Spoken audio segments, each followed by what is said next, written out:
오늘 스바냐서 이제 마지막 장 우리가 묵상하게 되는데요.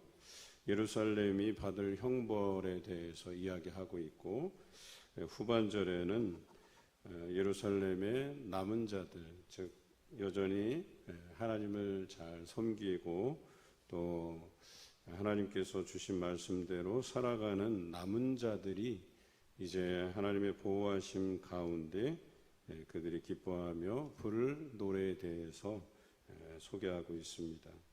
3장 1절에 보면 예루살렘의 세 가지 악을 설명하고 있는데, 첫째는 패역하다라고 하는 것은 하나님의 말씀대로 행하지 아니하였다.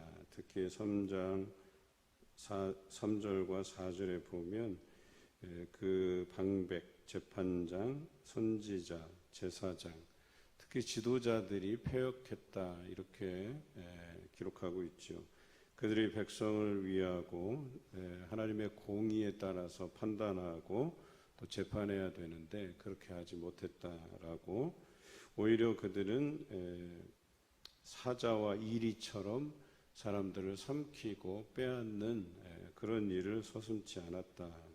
또 제사장들은 성소를 더럽혔다. 그리고 율법을 범하였다. 이렇게 기록하고 있죠. 선지자들도 경솔하고 간사했다. 이렇게 표현하고 있어요. 이게 다 이제 패역한 이해를 들어 놓은 것이죠. 하나님의 말씀대로 행하지 않고 하나님께서 또 그들에게 주신 그 임무가 있는데 그 임무를 소홀히 했다라고 하는 것이죠. 두 번째는 더러운 곳이라고 표현하고 있습니다. 영적으로 더러운 곳, 즉 오직 하나님만 섬기며 하나님께 제사해야 되는데 그렇게 하지 않았다는 거예요. 그래서 온전한 마음으로 하나님을 위해야 되는데 그들이 제사할 때 혼합주의, 다시 말해서 다른 가나안의 신들을 섬기는 풍습을 가져다가 이걸 혼합해서 하나님께 제사를 드리든 아니면 우상에게 제사를 드리든 했다라고 하는 것이죠. 이것이 영적으로 더러운 도시로 만들어버렸다. 그런 삶이 되어버렸다라고 이야기하는 것이죠.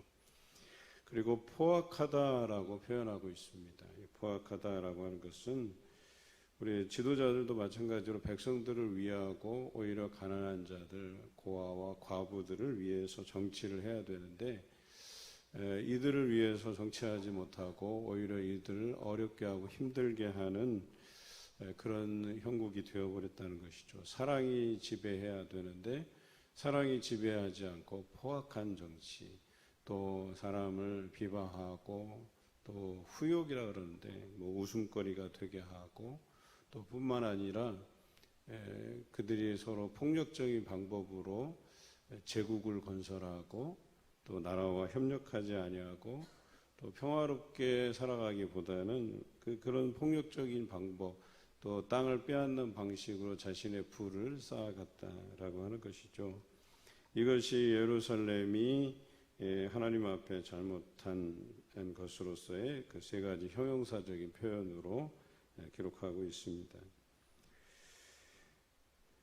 5절에 보면 그 가운데 계신 여호와는 의로우사 불의를 행하지 아니하시고 아침마다 빠짐없이 자기의 공의를 비추시거늘. 그러니까 하나님께서는 여전히 그 백성이 패역한 상황에 있었음에도 불구하고 그들이 영적으로 더럽고 또 하나님의 그 큰 사랑을 힘입어서 살아가는 것이 아니라 포악하게 자신들만의 그 생각을 가지고 다스리는 이 나라에 대해서 하나님께서는 불의를 행하지 아니하시고 아침마다 빠짐없이, 이게 굉장히 중요해요. 아침마다 빠짐없이 자기의 공의를 사람들에게 비추어 주셨다라고 하는 거예요. 성경에 보면 하나님의 속성에 대해서 변함없으시다. 그래서 변함없이 우리의 우편 그늘이 되어 주신다. 또는 변함없이 아침마다 빠짐없이 우리에게 이런 공의를 비춰 주신다. 이렇게 하나님의 공의와 사랑을 드러내 보여주시는 분으로 묘사되고 있어요. 그런데 불의한 자들은 그 수치를 알지 못한다 그랬어요.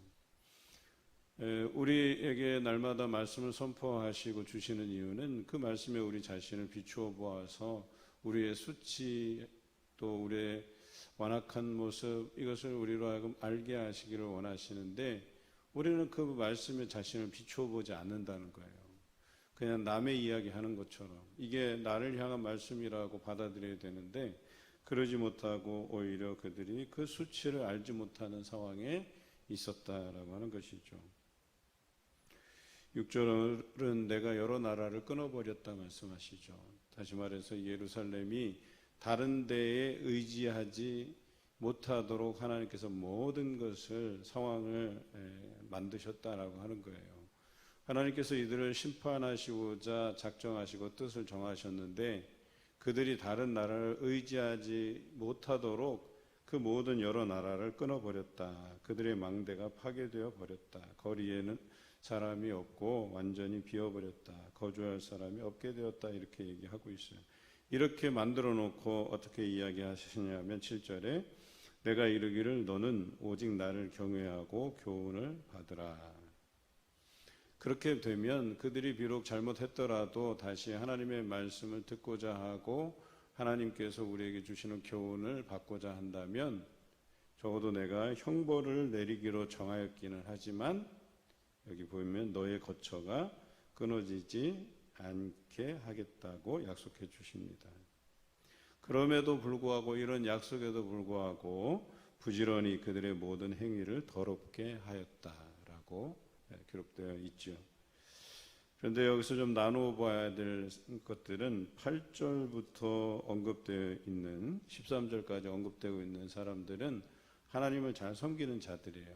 이스라엘 중에서도 경건한 자들이 있었다는 거예요.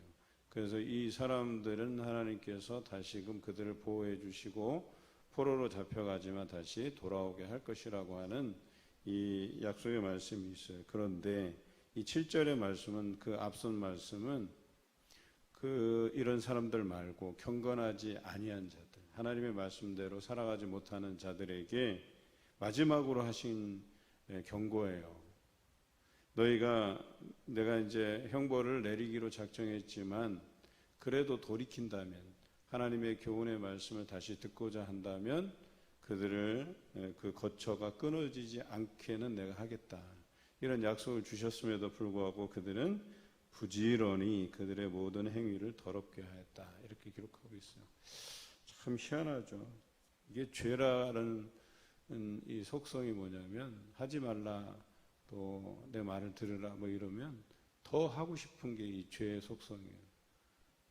그런 거 있잖아요. 우리가 잘못하는 걸 알아요. 내가 잘못하는 거 아는데 그 잘못한 것에서 너희가 돌이키라, 회개하라, 다시는 그렇게 하지 마라 그러면 더 하고 싶은 막 그런 마음들이 있잖아요. 저도 그랬었어요. 그 반항심이 이렇게 클 때는요, 당연히 부모님이 그거 하지 마라 하는 게 옳은 말씀인데도 불구하고 더 반항심에 더 하게 되고 막 그런 거 있잖아요. 죄의 속성도 그래요. 이들은 하지 말라고 돌이키라고 하나님께서 권면하시는데 부지런히 그들의 모든 악한 행위를 행했다고 오늘 성경이 기록하고 있어요. 그럼에도 불구하고 하나님께서 말씀하실 때 두려워하고 걱정하고 다시 돌이켜서 하나님께 더 가까이 나아가려고 하는 그런 사람들이 여전히 존재한다는 거예요. 9절부터 보면 그때 내가 여러 백성의 입술을 깨끗하게 하여 그들이 다 여호와의 이름을 부르며 한 가지로 나를 섬기게 하리니 라고 되어 있어요. 그런데 이 범주가 예루살렘 지역뿐만 아니라 오늘 10절에 보니까 구스 강 건너편에서부터, 그러니까 저 먼 곳 에티오피아 혹은 이집트 뭐 이런 땅으로 흩어져 살던 하나님을 경외하는 모든 백성들이 그때 그 예물을 드리기 위해서 하나님께로 가까이 나올 것이다 라고 이야기하고 있어요. 그러니까 여전히 이 남유다 지역뿐만 아니라 각 곳에 여러 나라에 흩어져 살던 하나님을 경외하는 백성들이 있다는 거예요. 그들은 여전히 하나님께서 살아 역사하시고 이 땅의 통치자가 하나님이신 것을 믿는 사람들이에요. 그런 사람들이 하나님께로 찾아오게 될 것이다. 몰려오게 될 것이다. 이렇게 이야기하고 있어요. 실제로 70년 바벨론 포로기를 마치고 고레스 왕이 그 칙령을 발표하고 그 예루살렘으로 돌아온 사람들이 남유다 백성뿐만이 아니에요. 거기에 명단에는 이방인들도 섞여 있고 가나안 사람들도 섞여 있어요. 그러니까 그들이 의기투합해서 하나님이 이 땅의 통치자임을 인정하는 사람들이라고 얘기하는 거죠. 그런 사람들이 몰려와서 이제 하나의 백성으로서 그들이 전성기를 맞이하게 된다라고 하는 것이겠죠. 11절에 그날에 내가 내게 범죄한 모든 행위로 말미암아 수치를 당하지 아니할 것은, 다른 사람들은 다 수치를 당하지만 이들이 수치를 당하지 아니할 것은 그때 내가 내 가운데에서 교만하여 자랑하는 자들을 제거하여 내가 나의 성산에서 다시는 교만하지 않게 할 것임이라 라고 되어 있어요. 이미 이 남은 자들이라고 하는 것은 그 안에 하나님께서 다 골라내신 거예요. 그 안에 교만한 자들, 하나님을 여전히 거스르는 자들, 그래서 회개하지 않는 자들을 다 골라서 심판하시고, 정말 남은 자들, 하나님만 온전히 믿고 따르는 자들을 하나님께서 구별해 내시겠다라고 하는 것이죠. 내가 곤고하여 가난한 백성을 내 가운데 남겨두리니, 이게 이제 하나님의 시험이죠. 어찌 보면 우리 가운데 가난한 자들, 고아와 과부들, 육신이 연약한 자들을 섞어 놓으신 이유는 그것으로 너희가 참된 하나님의 백성으로서 살아가는지를 보시겠다는 증거예요. 어떤 분들은 그래요. 우리가 우리 교회도 형편도 어려운데 뭐 다른 사람들 도와야 되느냐? 예, 도와야 되죠. 왜 그러냐면 성경 여러 곳에 하나님께서 고아와 과부와 또 이 시대에 소외당하는 자들에 대한 관심과 사랑을 누누이 이야기하고 있어요. 오늘 성경에도 보면 곤고하고 가난한 백성을 너희 가운데 두시겠다 해요. 그 이유가 뭐예요? 그들에게 너희가 여호와 이름을 의탁하여 저들이 보호를 받을 수 있도록 하기 위함이에요. 그들이 하나님을 알던 알지 못하던 우리 믿는 사람들을 통하여서 이들을 보호하고 이들을 돕고 이들에게 관심을 가지고 사랑을 주고, 그것을 통해서 이 사람들이 하나님께서 우리를 사랑하시는구나, 이렇게 연약한 자를, 이렇게 곤고한 자를 이 믿는 사람들을 통해서, 하나님을 따르는 사람들을 통해서 우리를 보호해 주시는구나 라고 하는 이 마음이 들도록 하기 위해서 이들을 남겨두겠다는 거예요. 그거는 그들을 위함도 되지만 믿는 우리들을 위함도 된다는 거예요. 왜냐하면 그것으로 정말 하나님의 말씀대로 이들이 살아가는가를 시험하기 위한 것이에요. 여러분, 우리 주변에 어려움 당하는 사람들, 그런 소식을 듣잖아요. 그 외면하면 안 돼요. 그들 위해서 기도해야 된다는 얘기예요. 그것을 나로 하여금 알게 하신 이유가 있다는 거예요. 어제 여러 군데 이렇게 돌면서 사실은 마스크를 사러 이렇게 나섰는데, 마스크만 사는 게 아니라 저희가 이제 늘 그래요. 이렇게 뭘 사기 위해 나서거나 아니면 뭐 마시를 나가거나 그러면 이제 성도들 가게도 이렇게 쭉 살펴보고 돌아보고 그러거든요. 그래서 오늘은 이렇게 가고, 또 지난번에 여기는 갔으니까 또 안 간 데도 또 가보고. 이제 그날따라 또 우리 성도들 가운데 한 분, 내가 거기를 가봐야 되겠다 마음에 생각하고 있었는데, 한 군데는 이제 못 가봤어요. 이제 형편이 지금 다른 데 계셔가지고. 또 한 군데 가보니까 병원에 가셨대. 그래서 병원에 가셨다니까 궁금한 거야. 그래서 어떻게 됐을까 하고 전화해보고 또 여차저차 이제 그 일들이 이렇게 진행이 됐다라고 하는 것을 알게 되고, 그런데 참 감사한 것은 뭐냐면 또 그런 형편들을 다른 사람들한테는 잘 얘기하지는 않았지만 또 다른 분이 어떻게 알아서 또 저에게 전화를 주셔서 여차저차 말씀해 주신 분도 계시더라고요. 그런 게 뭐예요? 다 그 성도들에 대해서 관심을 가지라는 하나님의 사인 아니겠어요? 우리가 그런 형편을 알고서도 기도하지 않는다는 건 직무유기 같은 거예요. 그 사람들의 형편을 여러분들에게 알게 하신 이유는 그들을 위해서 기도하라고 여러분에게 알게 하신 것 아니겠어요?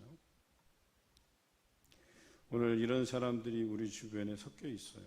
그들을 위해서 우리는 기도해야 되고, 또 그들을 위하는 것들이 그들이 정말 여호와의 이름을 의탁하여서 기도했을 때 그 믿는 자의 기도가 병든 자를 고친다라고 하는 것처럼, 그 사람의 간구뿐만 아니라 여러 사람의 간구를 통해서, 그리고 중보기도의 힘을 통해서 치료받았다라고 하면 얼마나 감사하겠어요.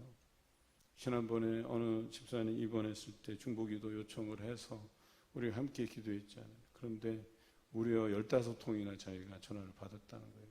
얼마나 위로가 됐는지 모르겠다고 얘기를 하시더라고요. 그러면서 그런 거거든요. 여전히 사람들이 나에 대해서 관심을 갖고 계시는구나. 여전히 나를 위해서 기도해 주시는구나. 그것이 우리가 살아가는 용기가 되고 힘이 되고 믿음이 된다라고 얘기하는 것이죠. 13절 이스라엘의 남은 자는 악을 행하지 아니하며 그랬어요. 이스라엘 남은 자, 이 남은 자 사상은 이사야 선지자의 고유한 언어가 아니에요. 이 예언서에 나오는 공통된 단어예요. 그래서 렘넌트, 남은 자, 하나님께서 심판 중에라도 거룩한 자들, 하나님을 잘 섬기는 자들을 남겨놓으시고 그들을 통해서 다시금 하나님의 그 언약의 백성들이 누리게 하실 만한 것들을 누려가게 하신다라고 하는 거예요. 그들은 거짓을 말하지 아니하며 입에 거짓된 혀가 없으며 먹고 누울지라도 그들을 두렵게 할 자가 없으리라. 이렇게 하나님의 보호하심 안에 있기 때문에 14절부터 20절까지는 그들이 그런 하나님을 인하여서 기뻐하며 찬양하고 있음을 이야기하죠. 시온에 따라 노래할지어다. 이스라엘아 기쁘게 부를지어다. 예루살렘 따라 전심으로 기뻐하며 즐거워할지어다. 여호와가 내 형벌을 제거하였고 내 원수를 쫓아냈으며 이스라엘 왕 여호와가 내 가운데 계시니 내가 다시는 화를 당할까 두려워하지 아니할 것이라. 그들이 하나님 앞에 온전히 섰을 때에는요, 그보다 더한 안전이 없고 그보다 더한 기쁨이 없고 즐거움이 없어요. 하나님이 함께 하시기 때문에 그들이 먹고 자고 일어서고 그들이 누려가는 삶에서 걱정할 필요가 없다는 거예요. 왜? 하나님께서 동행해 주시고 보호해 주시기 때문에. 그런데 내가 패역하고 더럽고 포악하고 그런 삶을 살게 되면 당연히 하나님의 진노를 두려워하고 걱정해야 될 그런 입장에 서게 되겠죠. 그러나 그렇지 않다면 하나님의 보호하심 안에서 우리가 있기 때문에 두려워할 필요가 없다는 거예요. 늘 기뻐하고 즐거운 삶을 살아갈 수 있다는 거예요. 우리가 화를 당할까 두려워할 필요가 없다고 이야기하는 거예요. 그날에 사람이 예루살렘에 이르기를 두려워하지 말라. 시온아 내 손을 늘어뜨리지 말라. 너의 하나님 여호와가 너의 가운데 계시니 그랬어요. 이런 삶이 중요한 거예요. 하나님께서 우리와 동행해 주시는 삶, 그러면 정말 걱정할 것이 없다라고 얘기하는 것이죠. 그는 구원을 베푸실 전능자이시라. 그가 너로 말미암아 기쁨을 이기지 못하시며 너를 잠잠히 사랑하시며 너로 말미암아 즐거이 부르며 기뻐하시리라 하리라. 우리가 뭐 늘 하는 찬양이잖아요. 스바냐서에서 가장 인기 있는 말씀이죠. 너의 하나님 여호와가 너의 가운데 계시니. 이런 찬양을 우리가 부르잖아요. 하나님께서 우리 안에 계시면 우리가 날마다 즐거워할 수밖에 없고, 또 하나님을 믿기 때문에 그 믿음 안에서 우리가 두려워하지 않고 화를 당하지 않을까 걱정하지 않고 그런 살아가는 모습. 그런데 더 놀라운 사실은 여기에 이런 모습으로 살아가는 우리들을 하나님이 기뻐하신대요. 그래서 우리를 잠잠히 사랑하실 뿐만 아니라 우리로 말미암아서 당신께서 즐거이 부르며 기뻐하신다라고 기록하고 있어요. 우리가 하나님 앞에 말씀대로 살아가고 걱정하지 않고 두려움 없이 살아갈 때에 그렇게 살아가는 모습을 보고 하나님께서 우리를 잠잠히 사랑하실 뿐만 아니라 그로 인하여서 당신께서 즐거이 노래하며 기뻐하시리라고 기록하고 있어요. 여러분, 이런 모습이 성경에 흔하게 기록되어 있지는 않거든요.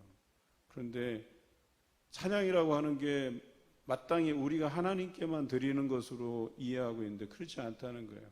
하나님께서도 찬양하신다. 하나님께서도 노래하신다는 거예요.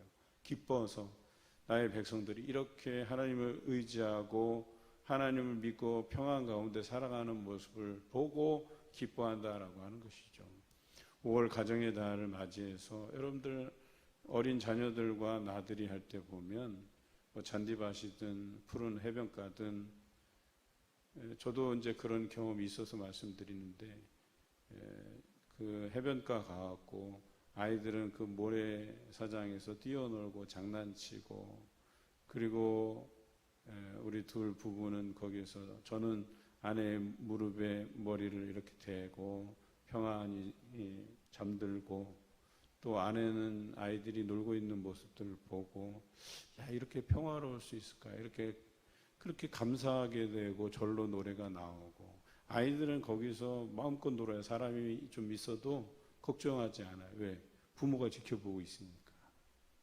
저기 우리 부모가 있으니까 걱정할 게 없는 거예요. 그런데 어느 순간 봤는데 부모가 없으면 걱정이 되겠지만 부모가 자기네들 보고 있고 또 틈틈이 놀다가 부모님 얼굴을 보게 되잖아요. 그리고 손도 흔들고 막 이러잖아요.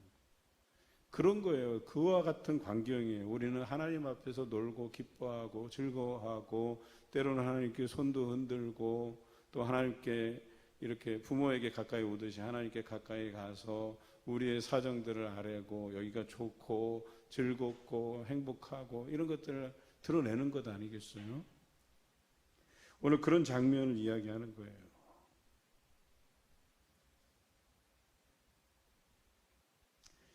그때 내가 너를 괴롭게 하는 자를 다 벌하고 저는 자를 구원하며 쫓겨난 자를 모으며 온 세상에서 수욕받는 자에게 칭찬과 명성을 얻게 하리라 그랬어요. 그들이 포로로 잡혀가서 노예의 삶을 살아가고 이방 사람들이 비방하고 욕하고 하지만 그들을 다 불러 모아서 또 나라를 잃어서 여러 곳에 흩어져 살던 당신의 백성들을 그날에는 다 모아서 하나님께서 그들을 품어주시겠다 약속하세요. 오늘 이 스바냐서도 마지막에는 이 희망적인 노래를 하고 있는데요. 여러분의 인생이 궁극적으로는 이런 희망의 노래를 하고 또 여러분이 하나님을 믿음으로 인해서 평안 가운데 거할 때 또 그것으로 인해서 기뻐 노래 부르시는 그런 하나님을 경험하시는 여러분 되시길 주님의 이름으로 기원합니다.